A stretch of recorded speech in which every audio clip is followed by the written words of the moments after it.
right. Well, good morning, everybody, and thank you very much for joining us this morning at this online webinar. I'm not sure if you can see me since my camera is not working, but my name is Uniqlo. I'm the head of brand health tracking for Ipsos based here in Hong Kong, and I'm delighted to welcome in our Hong Kong office our global service line leader, Benoit Tranzer, so global service line leader for brand health tracking, who will present to us for the next 30 to 40 minutes a series of examples and case studies and thoughts accumulated through many years of experience working in brand health tracking on how brands can build and grow successfully overseas. You'll have the ability in the chat to ask questions, which will be anonymous. They won't be shared with everyone. So tell us if you want us to answer them at the end of the presentation or later. We'll try to answer as many as we can, and we'll definitely get back to each and every one of you after the webinar to answer every one of your questions. And without further ado, I'll pass now to Benoit for the presentation. Thank you, Benoit. Thanks a lot, Nicolas. Hello, everyone. Thanks a lot to give me the opportunity to share my point of view on how we can build success for brand overseas. Actually, this question is not completely new, and we had this question since now decades.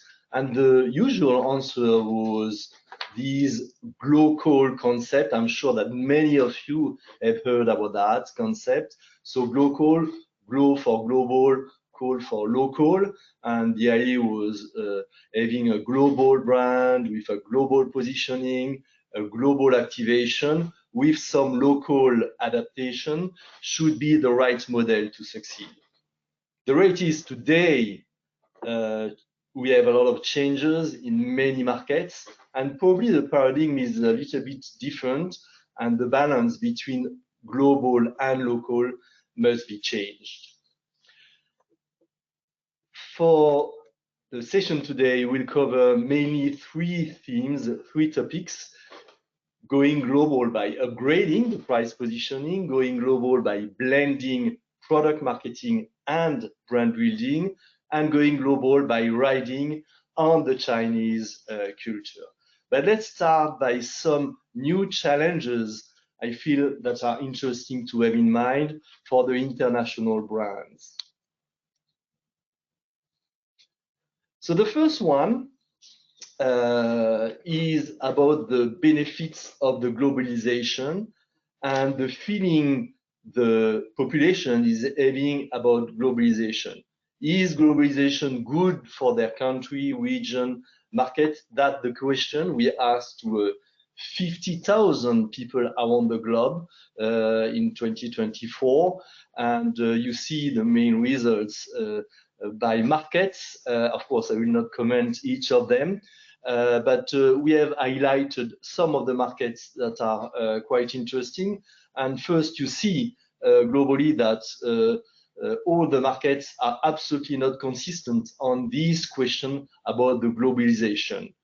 On the left, we have different markets, including China, that is really considering that globalization is good for China, so 86%, that's really huge. On the right, and the opposite side, we have France. Only 35% of the population in France feel that globalization is good for the country. So it's giving a clear signal about when you are entering in that market, being an international brand, you don't have the same context.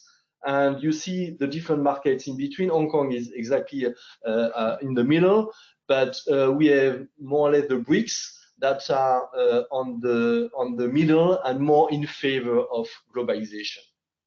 Another challenge that is very important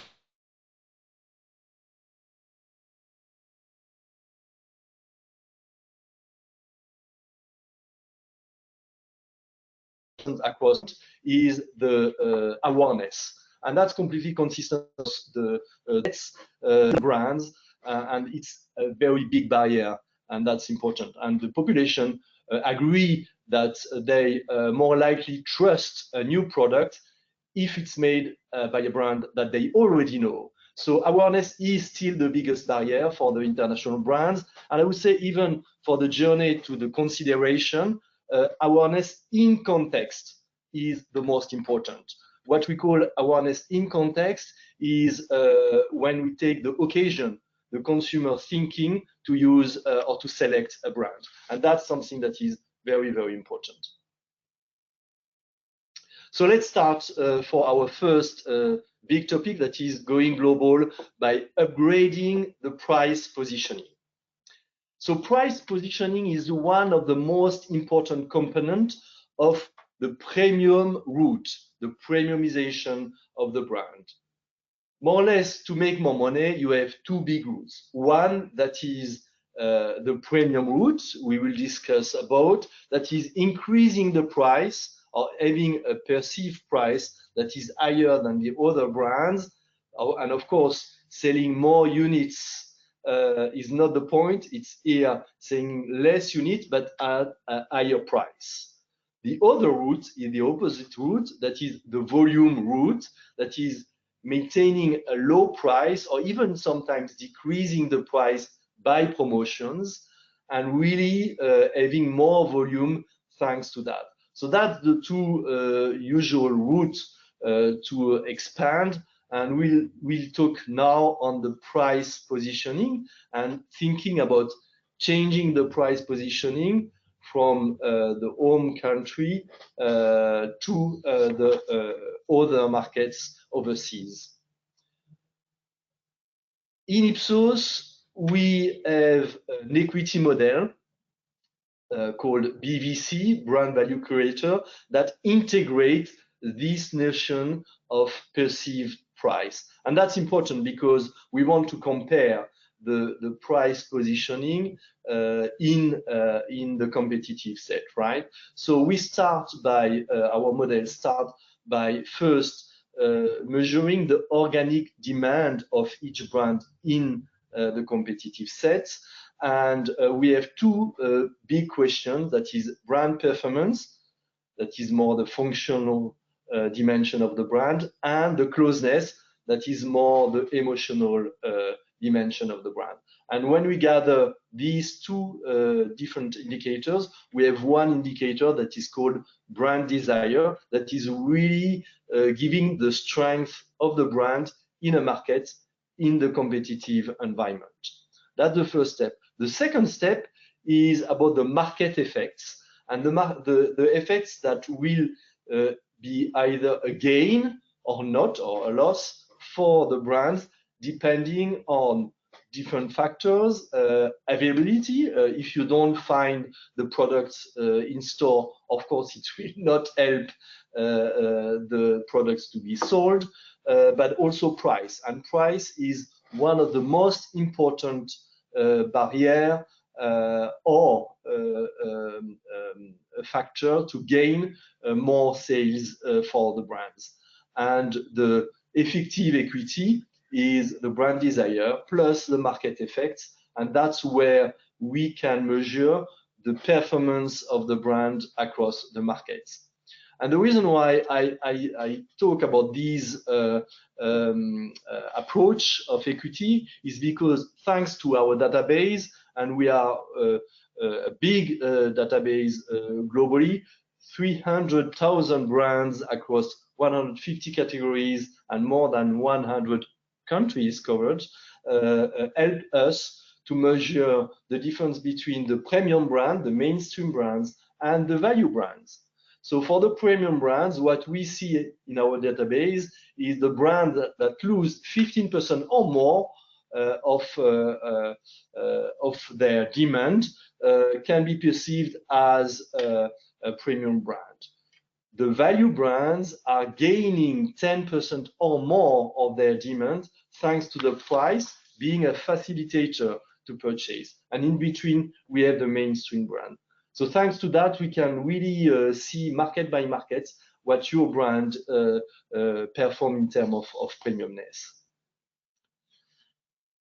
And how to increase the premiumness of a brand. So we have here an example of analysis we do on a category level. So it's in the UK here on alcoholic sectors.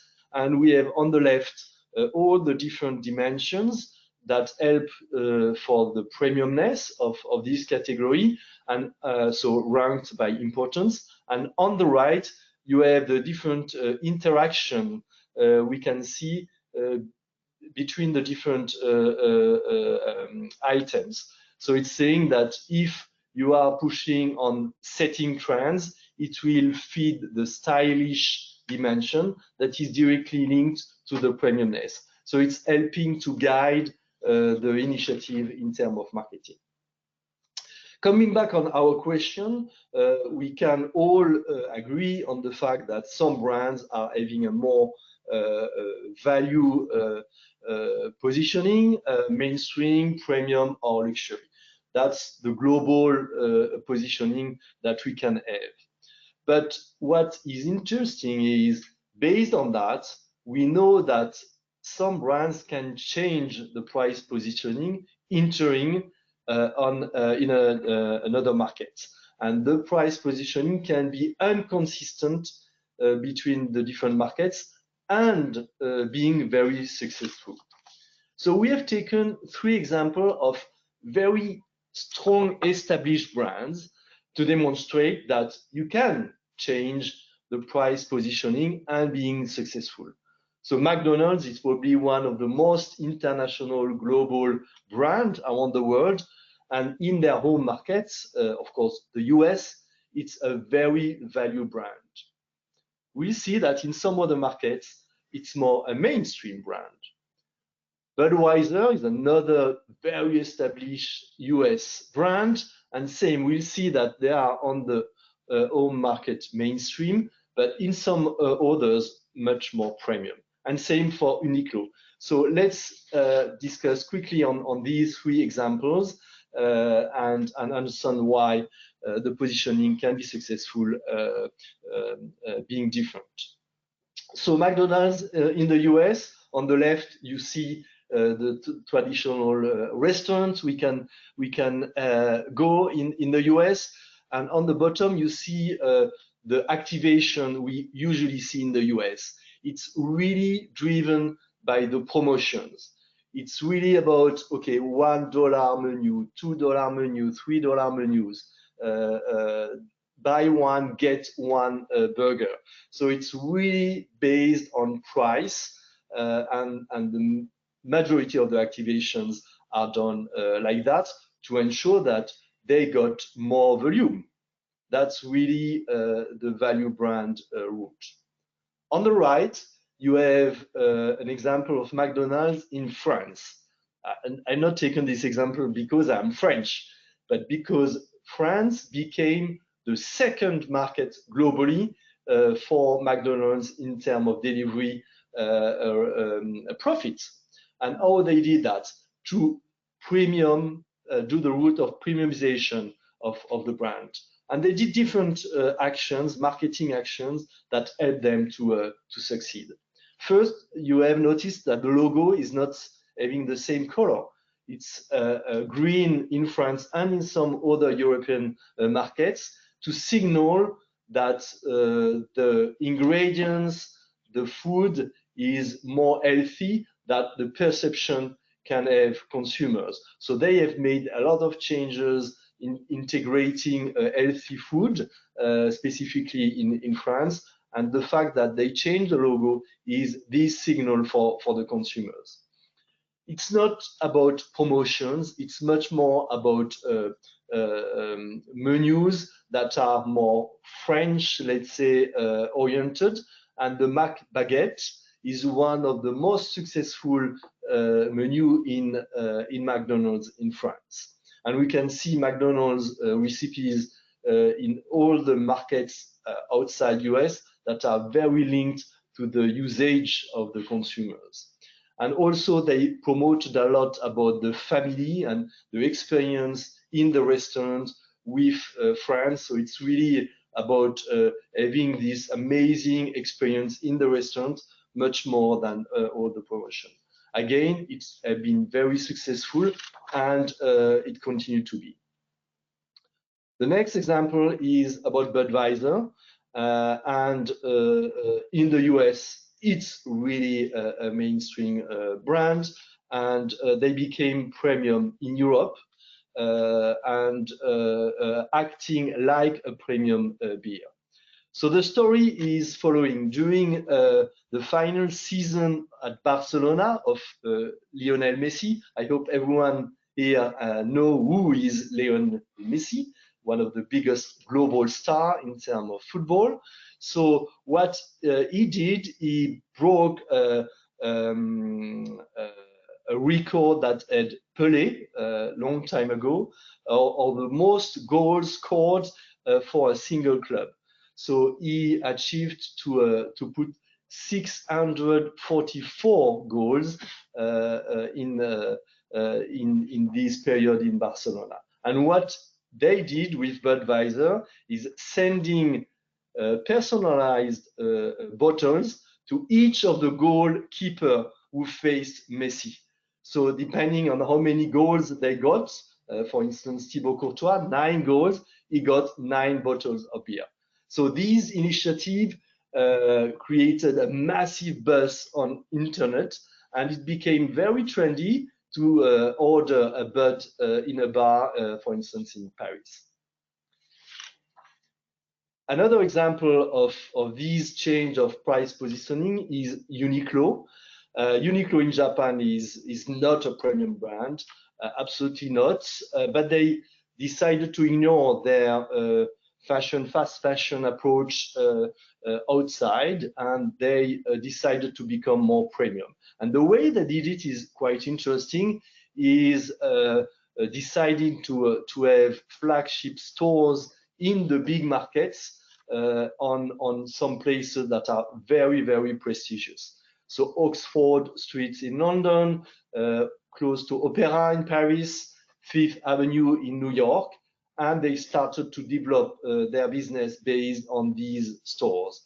Of course, they did a lot of other marketing initiatives, but Uniqlo is a very, very successful brand overseas, and I think it's a nice example to mention.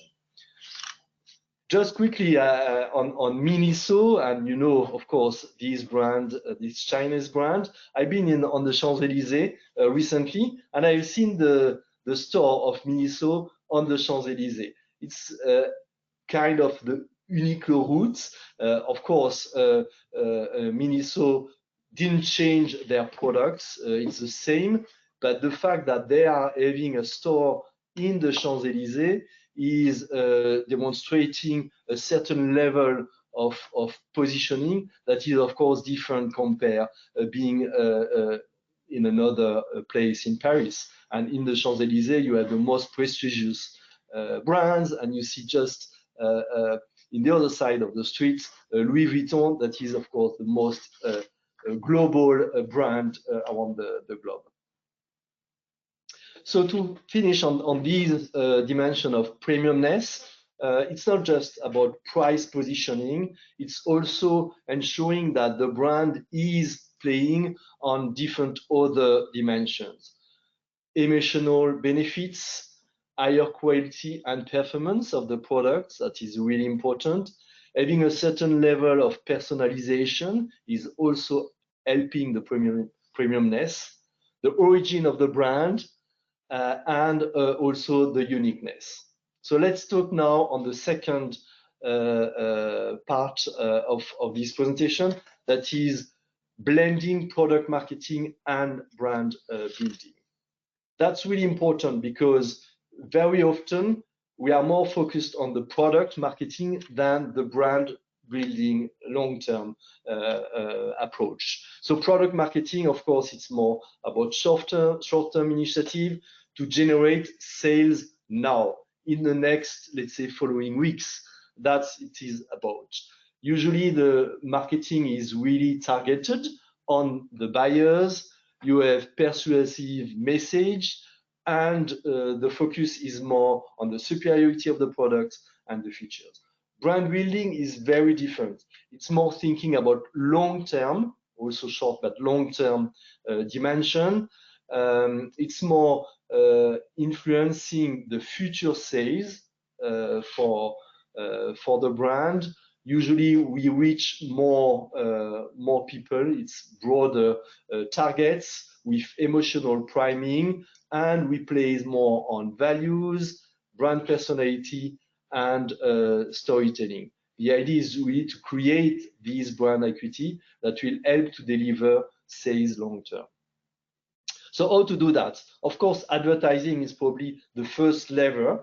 And oh, sorry, coming back on the previous slide, Samsung had a long history of great advertising on more focusing on people than the product. So let's see these ad that is ad that have been aired a few years ago, that is really showing this dimension of brand marketing more than product marketing.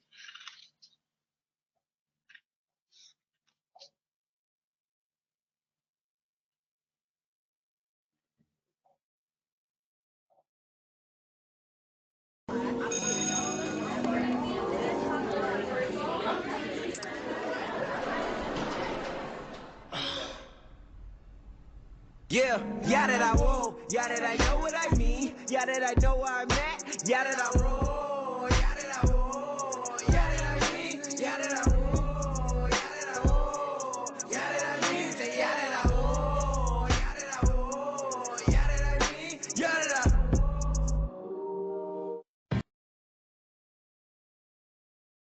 You want, oh, you want, that the claim of these advertising. So it's really an ad that is consumer centric, and that's what is important in terms of brand building. Another good example is a brand from here, Hong Kong. So Lee Kung Kee, of course, I will not explain to you what is this brand, of course, but what is important is to see that they have activated very successful advertising in two main markets that are the US and the UK, with different approaches, but very successful. In the US, they positioned the brand as a lifestyle brand. That is not what was expected, let's say, originally, and it worked very well. And this campaign got a lot of different awards in the US. In the UK, on the right side, the activation of the brand have been done through the social media and specifically TikTok, and it worked very well to have better awareness, brand recognition, but also enhancing the engagement with the consumer, and it generated also a lot of sales. So I just wanted to mention that because we already have very good examples of brands succeeding doing very good brand marketing. So that's more for advertising, but there is another dimension that is really, really critical, is creating and cultivating the brand distinctive assets. So what are these assets? So you have on the left some example. It's a logo, a characters, a tagline, like have a break, have a Kit Kat, for instance, or an ambassador, of course, George Clooney for Nespresso. So these elements are assets for the brands. And the idea is to ensure that these assets have a fast and unique association with the brand. When you see the asset, you understand that this is the brand.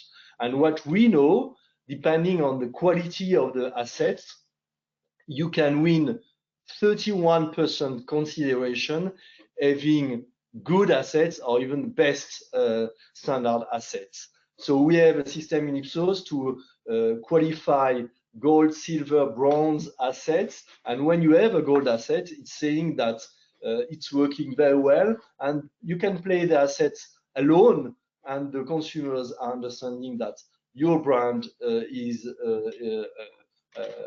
talking to them. But what is real is only 20% globally of the brands are really doing that job very well. So that's very important to know that it's a hard work to make it, but when it's working well, it's really paying off. And we have here an example of Burger King in the UK. They have reinvented their identity, and they became really distinctive, creating a lot of different assets. And now the brand is perceived as very warm, simple, high quality, appetizing, and very digital friendly. And we have done different studies on that to qualify the different assets. And Burger King is now leading the game in terms of assets in the UK with 5 gold standard assets. So that's a really strong way to create a big brand. Last point is about riding on the Chinese culture and being global with that. What we say is there are different routes to succeed given the perception of China. So the first route, and we'll see some examples in a few minutes, it's really about amplifying the Chinese cultural dimensions. It's really claiming the origins and the heritage. Cannot work for all the brands, all the categories, but there are many categories and many brands that it can be applied, and specifically when you are going overseas in different markets that, remember the beginning of the presentation, that are really happy with the globalization. For the others, it might be more a challenge, but for these markets, it will work very well. The second route is to embed your brand activities in the local culture and really amplifying a specific moment, an occasion for the consumer that is important for them.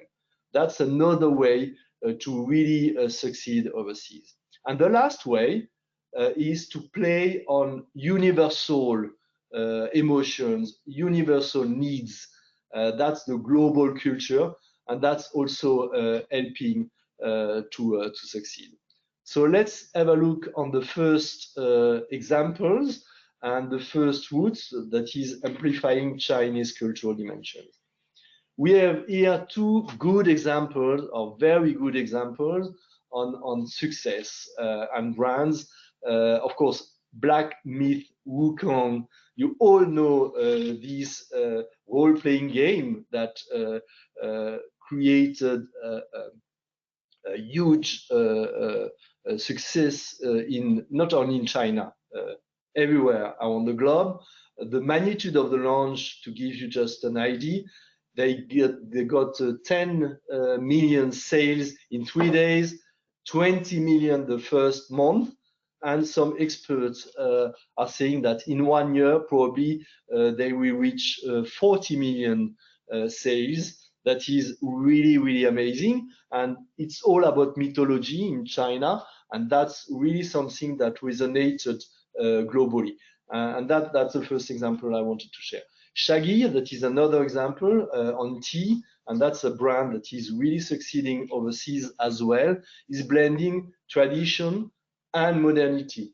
Tradition, of course, on the rituals and playing, building on the art and expertise that is coming from very long time, but also playing the modernity in terms of usage and occasion to drink tea in different markets. Second route, connecting with human moments, occasions that matter to the people. I have been in Cannes in June for the Lions. Probably you know that these event give awards to the best brands and the best activations globally. It's really a huge event. And we had this marketing star, Mark Pritchard, that is the global chief brand officer of P&G. And what he said is, to succeed, you need to find everyday moments that matter, and you need to find how your brand can play a role in the life of the people and really creating a magic moment for that. And he shared these advertising on these brands specific moment in China, of course, the New Year celebration. So let's have a look on this ad now.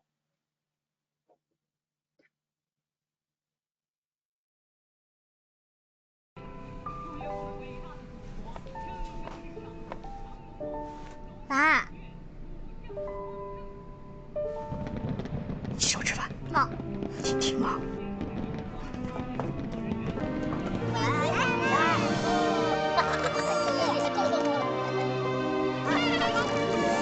每句洗手吃饭都是家的守护。洗手吃饭，健康过年。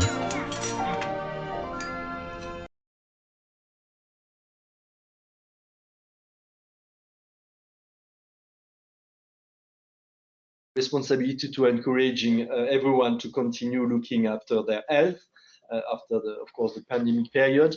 And this campaign video had a record of 200 million views, and it's really a very successful example of that. Last example I wanted to share today is embracing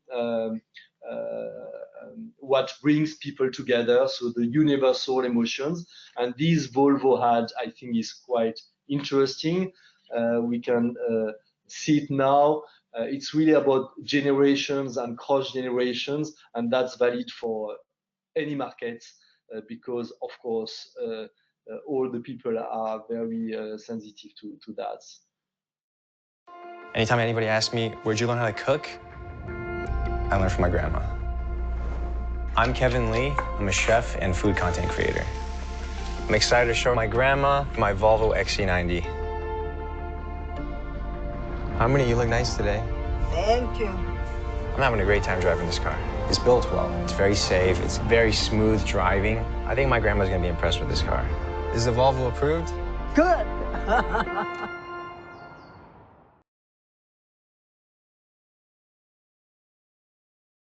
Okay, it's time to close now the session with the main takeaways. So really, my message is explore the differences of the markets before entering in that market, because the markets are not equal. They are very different, more and more, and that's how to succeed.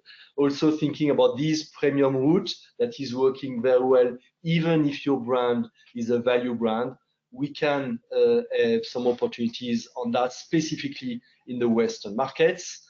Considering blending product marketing and brand marketing is very important, and the cultural understanding is absolutely crucial. Think context, think long term, think local, be curious. Thanks a lot. Thank you, Benoit. And I can see we have received a lot of questions, but in the interest of time, I'll just share a couple. So the first one is, what are some of the tips for balancing the short-term sales activation tactics with the longer-term brand building investments when expanding a brand overseas, and how would you recommend striking that balance? Wow, that's a big question. I will try to be short on that. So let's say that there is kind of a general rules in the marketing industry saying that in terms of investment to balance short-term, long-term, the ideal proportion is 40% short-term, 60% long-term. What we see and what we have seen in the last years due to the economical difficulties is more and more the brands are investing short-term and less long-term, because they feel that, okay, the benefits and the short-term benefits is easier to get. But I think that if we really want to ensure success for a long-term brand and strong brand, these proportions need to be respected. Great. And then last questions, perhaps, quickly. Premiumization appears to be an effective strategy for some brands to reposition themselves in new markets, as you showed with McDonald's and Miniso.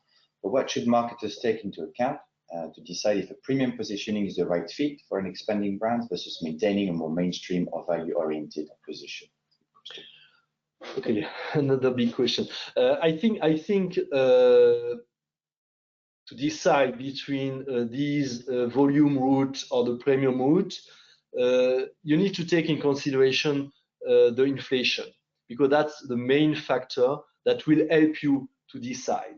And we have seen in the last years value brands growing very strongly, because during inflation time, of course, consumers go and choose products and brands that are more affordable. We are changing that in different markets now, and we see that the premium route might be more or opening more opportunities in the future. So that's what I would give as an advice. Think about the inflation context before taking a premium route. Great. Thank you so much, Benoit, and thank you everyone for listening. We will send everybody the presentation afterwards, and by all means, feel free to share it with your colleagues and get back to us if you have any questions. If you want to find out, what would be a good approach for your brand and how we can help you, expand further and continue to be growing in the region, we'd be more than happy to sit down with you and at least tell you what we think about it. So please get in touch whenever you can. Thank you and have a great weekend ahead. Goodbye. Bye. Thanks.